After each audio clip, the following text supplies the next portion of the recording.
이번 시간에는 이 행복이란 무엇이고 우리가 행복해지기 위해서는 어떤 노력이 필요한지 거기에 대해서 여러분들하고 짧게 한번 얘기를 나눠봤으면 좋겠어요. 저기 화면에 보이신 분이 보스턴 대학 심리학과 교수시래요. 이분이 연구를 했는데 어떤 연구를 했냐면 행복지수를 연구를 했어요. 복권에 당첨된 사람들, 그 다음에 승진한 사람들, 그런 좋은 일이 생기면 행복지수가 확 올라가겠죠.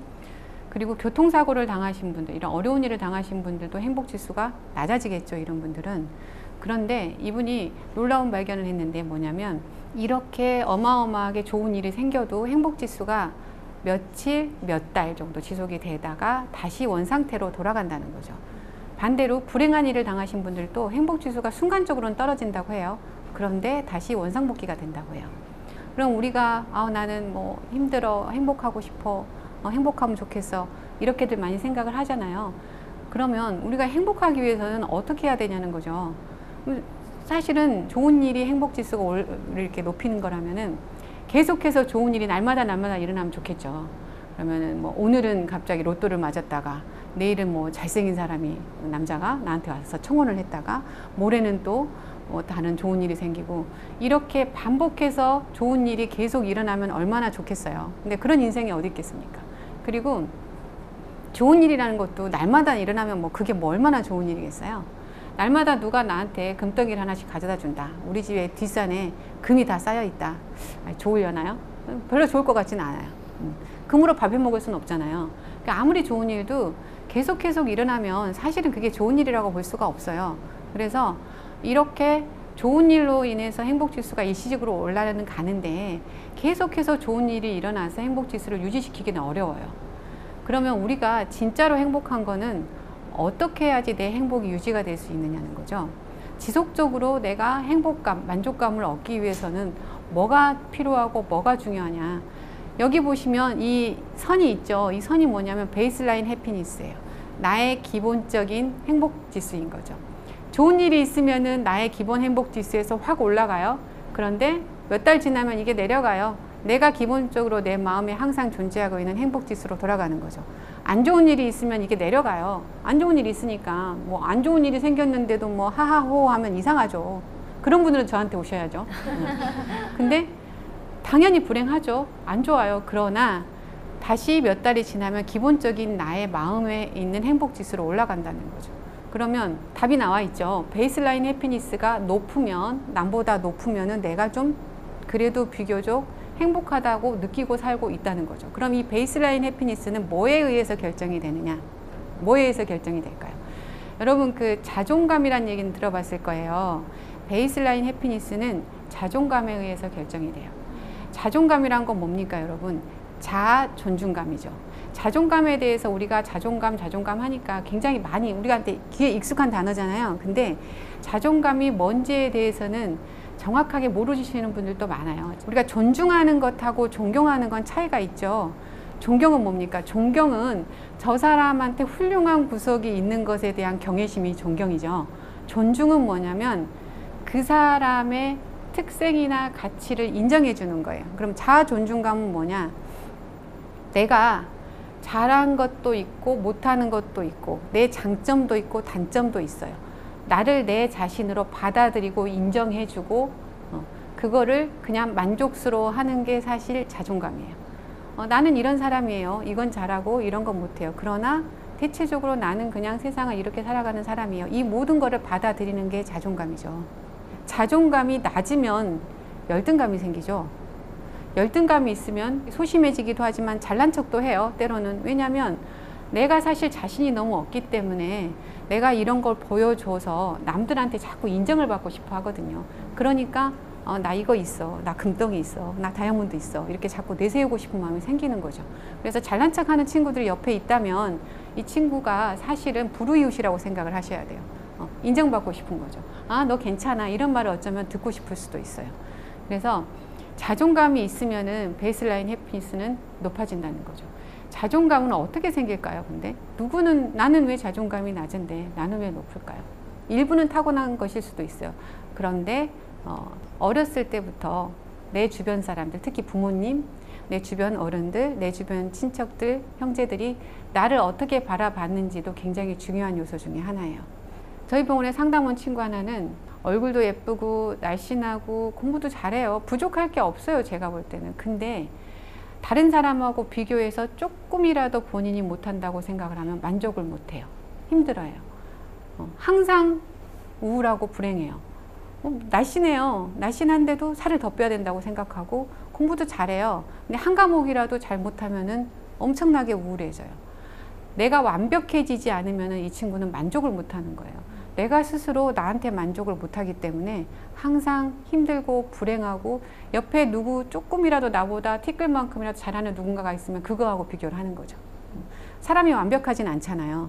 저 친구는 노래를 잘하고 저 친구는 그림을 잘 그리고 저 친구는 춤을 잘 추고 저 친구는 먹기를 잘하고 누구나 다 잘하는 게 있는데 주변의 모든 사람들의 잘하는 것과 자기를 비교를 하는 거죠. 그렇게 되면 이 친구는 어떻습니까? 항상 행복하지가 않아요. 일시적으로 행복할 때는 있어요. 갑자기 어디서 상을 받는다든지 어디서 무슨 찬사를 받는다든지 누구랑 비교해서 내가 갑자기 우월하다고 느끼는 순간은 기분이 좋아지지만 다시 베이스라인 해피니스로 돌아가면은 이 친구는 불행해지고 인생이 항상 어렵고 우울하고 힘들어지는 거죠. 이렇게 자존감이라는 거는 우리의 일상의 기분을 많이 좌우를 해요. 저는 사실은 비교적 자존감이 높은 편이에요. 그 이유가 제가 모든 걸 잘해서가 아니라 저는 잘하는 게 사실은 하나도 없어요. 하나도 없다는 건 거짓말이겠죠. 공부는 잘했겠죠. 근데 공부 말고는 잘하는 게 정말 없었어요. 달리기는 우리 학년이 아니라 학교에서 아마 제가 꼴등이었어요. 전 학교를 토탈해서. 어느 정도 못 달렸냐면 100m 달리기를 항상 시켰는데 100m 달리기를 하면은 4명씩 줄을 세워서 달리기를 시켰는데 앞 이 그룹이 한 50m 정도 달리면은 뒷 그룹을 출발을 시켰어요, 선생님이. 저는 우리 그룹하고 같이 들어가 본 적이 없어요. 뒤에 애들하고 같이 들어가는데 그 중에서도 제가 꼴등인 거예요. 그러니까 남들이 멀리서 보면 그냥 뒷그룹에서 그냥 꼴등 났나 보다. 음악도 너무 못해요. 노래를 너무 못해서 음치예요, 음치. 노래방 가는 게 제일 스트레스예요. 그런데 저를 버티게 해주는 말이 있었어요. 뭐냐면 집에 가서 제가 엄마 나 꼴등 났어. 나 창피해서 못 살겠어. 그럼 저희 엄마가 뭐라고 하냐면 괜찮아. 안 넘어졌잖아. 안 넘어지면 돼. 못 달리면 어때? 제가 뭘 못하면 저희 엄마가 항상 그랬어요. 괜찮아. 못해도 돼. 그런 거 못해도 아무 상관없어. 사는데 지장 없어. 근데 엄마 말이 맞아요. 사는데 아무 지장이 없었어요. 근데 그렇게 엄마가 말을 해줬다고 해서 그때 당시에 인생이 행복해지는 건 아니었어요. 여전히 창피하고 부끄럽긴 했지만 엄마가 내가 뭘 못하는 순간마다 해줬던 괜찮아. 상관없어. 사는데 지장 없잖아. 이 말이 어느 순간 제 마음에 이제 사로잡혀 있는 거죠. 그것만 못하느냐? 저는 방향 감각이 완전 없어요. 방향치예요. 커피숍을 들어가서 자리에 앉아있다가 화장실에 들어갔다 오면 제 자리를 반드시 못 찾아요. 엉뚱한 방향으로 가요. 이제 계산을 제가 해야 될 때가 있잖아요. 어디 가서 식당에서 계산을 하면은 카운터를 못 찾아요. 카운터에서 계산을 하고 나면 출입구를 못 찾아요. 그러니까 뚜리번. 그래서 어려운 사람하고 제가 만나는 자리에서는 항상 위치를 외우고 다녀요.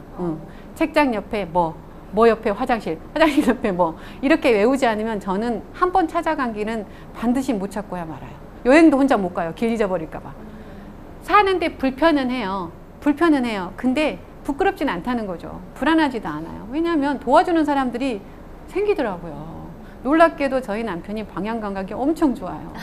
불편은 해요. 불편은 하지만 이게 내 인생에서 근심거리고 불행거리고 창피하고 그렇진 않다는 거죠. 그렇진 않아요. 그래서 이 자존감이라는 거는 굉장히 중요해요. 내가 뭘 잘해서 자신 있는 게 아니에요. 나는 못하는 것도 많고 그러나 잘하는 것도 있고 요리도 못해요. 저희 아이들이 저한테 뭐라고 부르냐면 마이너스의 손이래요. 엄마 손만 닿으면 맛이 반감이 확 그냥 사다 먹으면 안 되냐고 애원을 해요. 근데 가끔은 해주고 싶은 마음에 엄마의 정성으로 한번 해줬다가 다시 욕을 먹죠. 제발 하지 말라.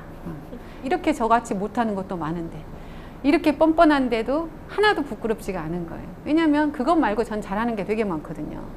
공부도 잘하고 그리고 대체적으로는 착해요. 대체적으로는 안 믿으실지 모르겠지만 그래서 내가 나를 어떻게 생각하고 있고 내가 못하는 것에 대해서 내가 어떻게 받아들이는지는 굉장히 중요하다는 거죠.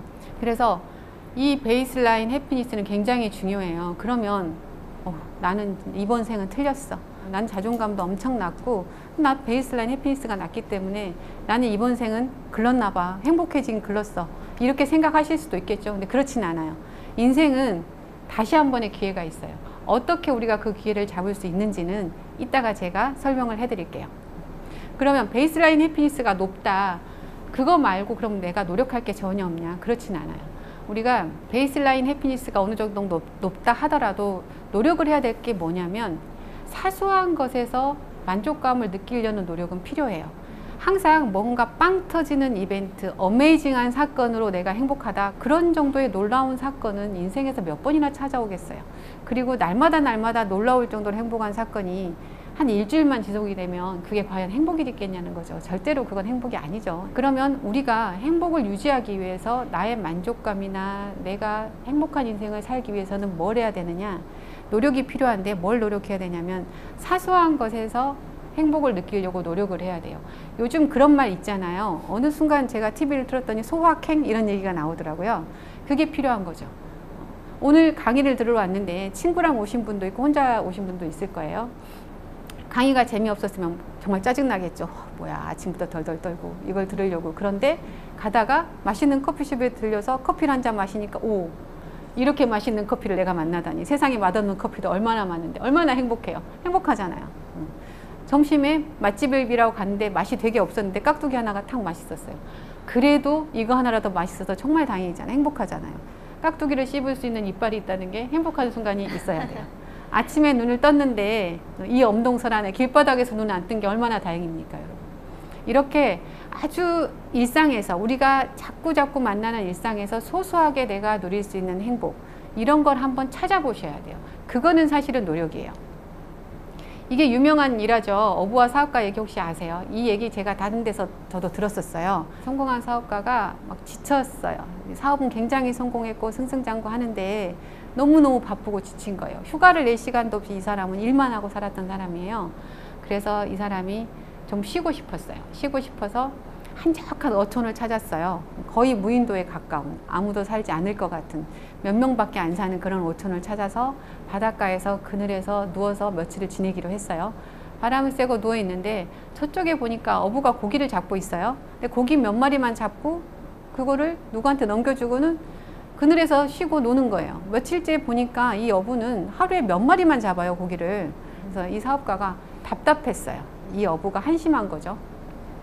그래서 어부한테 가서 물어봤어요. 아니, 내가 며칠을 보니 당신은 왜 고기를 몇 마리만 잡냐? 어부가 그랬어요. 아니, 많이 잡으면 뭐 하냐고. 보관할 데도 없다고 그랬더니, 보관은 얼음창고 같은 걸 만들어서 이거를 신선하게 보관할 방법을 내가 알고 있다. 이거를 유통을 시켜서 이래저래 해서 이렇게 돈을 벌고 그럼 당신이 빌딩을 살 수 있고 그 돈을 또 종잣돈으로 해서 이렇게 굴릴 수 있고 당신은 큰 재벌이 될 수 있다. 어부가 물었어요. 큰 재벌이 되면 그 다음 어떻게 되나요? 그랬더니 사업가가 그러면 당신 노후가 보장이 된다. 노후가 어떻게 보장이 되냐? 당신이 한적한 시골에다가 별장을 지을 수 있다. 그럼 별장을 지으면요, 거기서 당신이 낮잠을 잘 수 있다. 어부가 한마디 했어요. 저는 이미 그렇게 하고 있는데요. 그쵸? 어떤 게 행복이냐는 거죠. 우리가 행복이라는 거를 굉장히 큰 데서 찾는 경우가 많아요. 어렸을 때 우리가 잘못 읽은 동화가 있죠. 개미와 배짱이. 개미는 날마다 부지런히 일했습니다. 배짱이는 맨날 기타 치고 놀다가 어떻게 됐어요? 겨울이 되니까 엄동설안의 개미한테 밥을 얻으러 갔죠. 그래서 우리는 항상 개미처럼 내일을 위해서 오늘을 희생하라고 배웠어요. 계획도 세워야 되고 오늘 열심히 일하지 않으면 너는 먹고 살기 힘들고 이래야지 잘 먹고 잘 살 수 있고. 맞아요. 틀린 말은 아니에요. 미래를 준비를 하긴 하셔야 되는데 그것만 있으면 안 돼요. 그것만. 열심히 살고 미래를 대비하고 성실하게 사는 건 굉장히 중요해요, 여러분. 그런데 그것만 있으면 안 된다는 거예요. 제가 저한테 상담 오신 분들한테 하는 얘기가 있어요. 과거를 생각하는 사람들은 우울해요. 과거를 생각할 때 대부분 그때 이랬으면, 그때 내가 이랬으면, 내가 이럴 걸 후회를 많이 해요. 우울해져요. 근데 늘 미래만 생각하시는 분들은 어떻게 돼요? 불안해요. 미래는 불확실하죠. 그러니까 불안해요. 내일 할 일을 오늘로 끌어다 해요. 내일이 되면 모레 할 일이 또 보여요. 또 끌어다 해요. 미래를 늘 대비해요. 대비를 적절히 하는 건 중요하지만 그것만을 위해서 오늘 하루를 너무 많이 희생을 하면은 불행해지는 거예요. 행복해지지가 않아요. 쫓겨 사는 삶이 되는 거예요. 미래를 적절하게 준비하고 대비하고 미래를 위해서 나의 스펙을 쌓고 공부를 하는 건 중요하지만 오늘 하루 여유를 갖고 소소한 행복을 누릴 수 있도록 내 자신한테 즐거울 시간도 사실은 만들어줘야 돼요. 근데 이게 항상 우리가 전쟁터에서 살다 보니 항상 전쟁을 준비해야 되고 좋은 도구가 있으면 잘 싸울 수 있을 거야. 내가 공부를 더 많이 하면 이렇게 될 거야. 돈을 더 많이 모으면 이렇게 될 거야. 스펙을 요만큼 쌓으면 이렇게 될 거야. 이것만 준비하다 보면은 쫓기는 인생이 되는 거죠. 준비를 하는 것과 쫓겨 사는 건 좀 달라요. 그래서 여러분들이 여유를 갖고 소소하고 확실한 행복을 누리려고 그런 시간을 마련하는 것도 굉장히 중요해요. 아까 제가 내가 자존감이 이미 낮은 사람이다.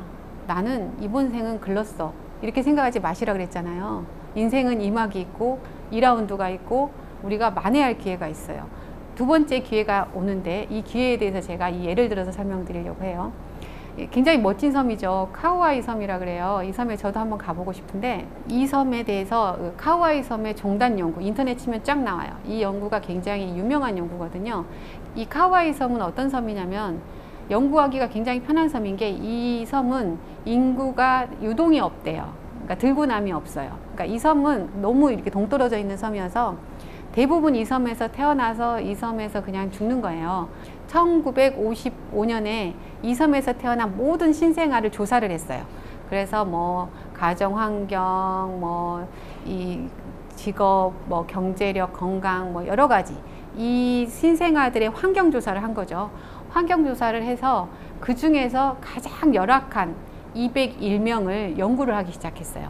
이 섬에서 태어난 아이들 중에서 열악계층, 그러면은 가정적으로 가정폭력, 뭐 부모님들이 심하게 싸우는 뭐 음주, 알코올 중 한쪽은 알코올 중독이고 정신질환이 있거나 이 극빈층, 경제적으로 굉장히 어렵거나 이런 그때 태어난 신생아 중에서 가장 열악한 환경에 처한 아이들을 연구를 했어요. 이때 이 연구의 이 가설은 이거였어요. 이렇게 안 좋은 가정 환경에서 태어나고 자란 아이들은 나중에 심리적으로 정서적으로 문제를 일으킬 가능성이 크다.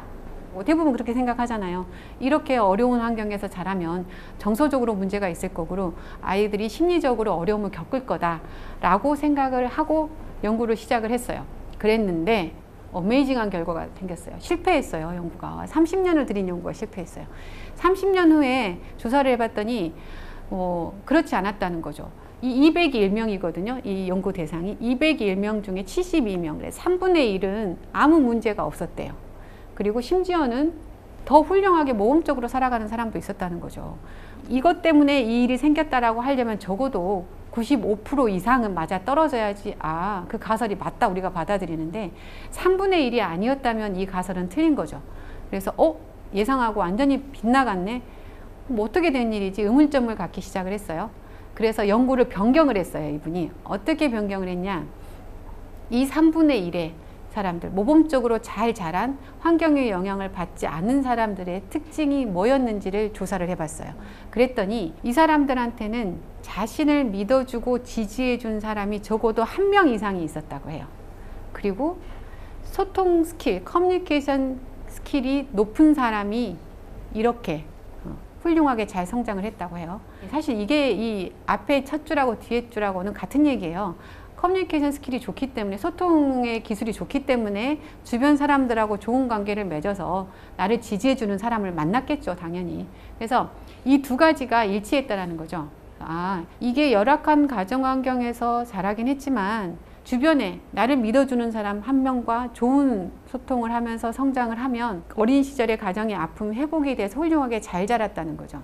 어떤 사람이 커뮤니케이션 스킬이 좋았냐 조사를 해봤더니 3가지의 또 특징이 있었어요. 여자일수록, 그 다음에 대가족의 일원일수록, 사회활동에 많이 참여할수록 이 소통 기술이 많이 발달을 해서 이런 사람들이 주변에, 내 가족은 열악했지만 주변에 나를 지지해주고 믿어주는 사람과의 소통을 통해서 훌륭하게 성장을 했다라는 거죠. 이건 남녀차별적인 발언이 아니에요. 제가 연구한 게 아닙니다, 여러분. 우리가 이 회복 탄력성이란 말을 쓰는데요. 이 레질리언스 파워라고 해요. 이제 회복 탄력성은 뭐냐면 우리가 완전하진 않잖아요. 불완전해요. 근데 불완전한 사람이 불완전한 세상에 살고 있으니 얼마나 힘들겠어요. 시련도 있고 스트레스도 있고 고난도 역경도 있어요. 그런데 빠졌을 때 나를 다시 회복시켜주는 능력이 회복탄력성이에요. 그래서 회복탄력성이라는 게 길러진다는 거죠. 내가 어렸을 때 환경이 좋아서 편안한 환경에서 잘 자라서 자아 존중감도 확고하고 회복탄력성도 좋고 그러면 좋겠지만 설령 내가 열악한 환경에서 태어나고 자아 존중감이 어렸을 때 내 가족한테선 형성은 잘 안 됐지만 그러나 이렇게 주변 사람들의 도움을 받아서 회복탄력성이 높아져서 이 고난과 역경을 잘 헤쳐나갈 수 있는 거죠. 제가 이 연구를 보고 놀랐어요. 그냥 커뮤니케이션 스킬이 좋은 사람이 딱 전 거예요. 여자이고 저는 대가족에서 자랐거든요. 일남오녀의 제가 다섯째라 그랬죠. 너무 잘난 척했나요? 그래서 이게 다른 사람과 친밀함을 형성하고 소통을 하면서 산다는 건 굉장히 중요해요. 왜냐하면 소통을 통해서 나를 알게도 되지만 우리가 사람이 살아갈 때 가장 중요한 게 뭐냐? 사람인 거죠, 사람. 사람을 통해서 우리가 상처도 굉장히 받아요. 근데 사람을 통해서 회복도 돼요. 근데 이게 사람한테 상처를 받으면은 사람이 두려워지기도 해요, 우리가. 그런데 두려워하게 되면은 좋은 경험을 할 수 있는 기회를 사실 놓치게 돼요. 내가 우리 가족한테 상처를 너무 많이 받았어요. 그 다음에 주변한테 상처를 너무 많이 받았어요. 학교 갔더니 친구들이 왕따 시키고 나한테 못된 게 막 굴었어요. 그러면 사람이 싫어지죠. 사람만 봐도 막 지긋지긋 나는 그냥 차라리 세상에 혼자인 게 낫겠어. 물론 상처받으면은 그런 마음이 되는데 그런데 사람이 상처를 주기도 하지만 사람이 치료의 도구이기도 하고 치료를 해줘요. 그렇기 때문에 내가 상처를 받아서 내가 힘들다고 사람 사이에 섞이는 걸 두려워하면은 회복될 가능성도 없어져 버리는 거예요. 아이들이 처음에 걸음마를 배울 때 걷다 보면 이게 기술이 없으니까 넘어지죠. 근데 넘어지는 걸 두려워하면 못 걷게 돼요. 평생 앉아 있을 수는 없어요. 똑같아요. 내가 사람한테 상처를 받았어요. 두려워요. 그런데 그래서 사람을 멀리한다. 사람하고 만나는 게 두렵다. 그러면은 걸을 수 있는 기회, 사람과의 관계를 통해서 내가 회복이 될 수 있는 기회를 놓치게 되는 거죠. 만약에 그런 두려움이 있으시다면 용기를 좀 내셔야 돼요. 내가 다치고 때로는 아플 수 있죠. 그러나 사람들 속에 섞여서 소통을 한번 해보고 그러면서 내가 다시 한번 내 자신을 되돌아보고 치료를 받을 수가 있는 거죠. 그래서 행복한 삶의 조건이 뭐냐?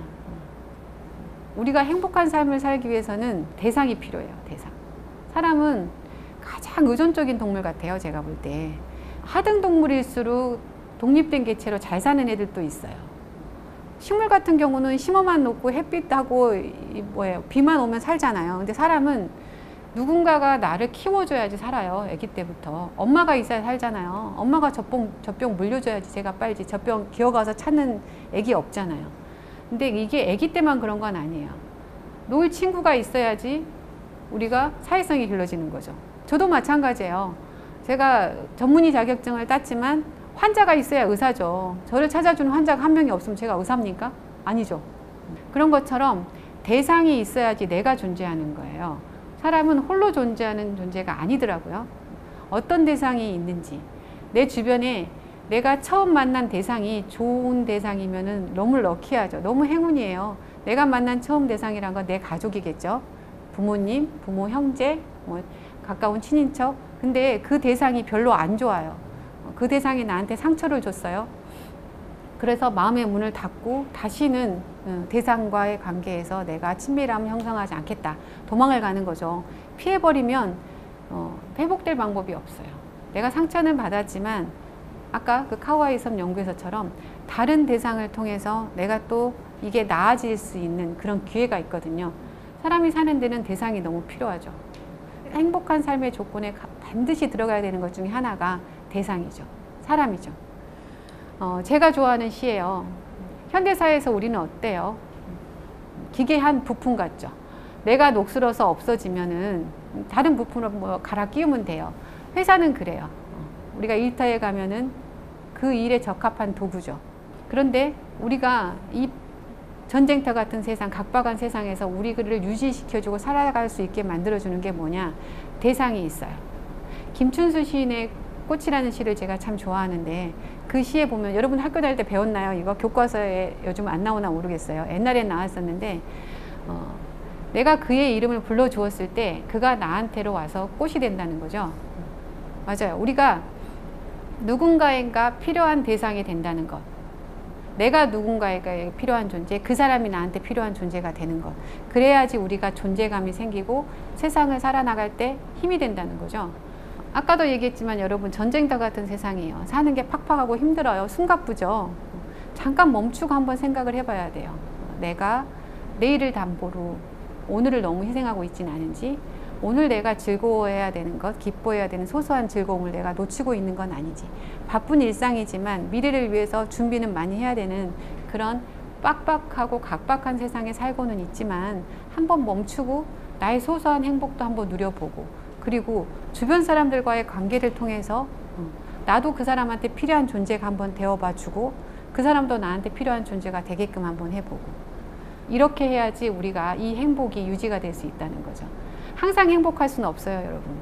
힘들 때도 있고 울고 싶을 때도 있고 좌절할 때도 있고 때로는 이 세상 저 땅 밑으로 지하로 숨어버리고 싶을 때도 있어요. 그런데 거기에 들어가지 않게 우리를 유지시켜 주는 것, 그게 바로 내 옆에 있는 누군가가 될 수 있다는 거죠. 오늘 돌아가실 때 그냥 돌아가지 마시고 이 근처 어딘가 들러서 한번 소소한 행복을 한번 누려보시고, 지나가면서 늘 일상생활에서 나한테 소소한 기쁨을 줄 수 있는 게 뭔지 한번 찾아보고 그걸 한번 누려보셨으면 좋겠습니다. 수고하셨습니다.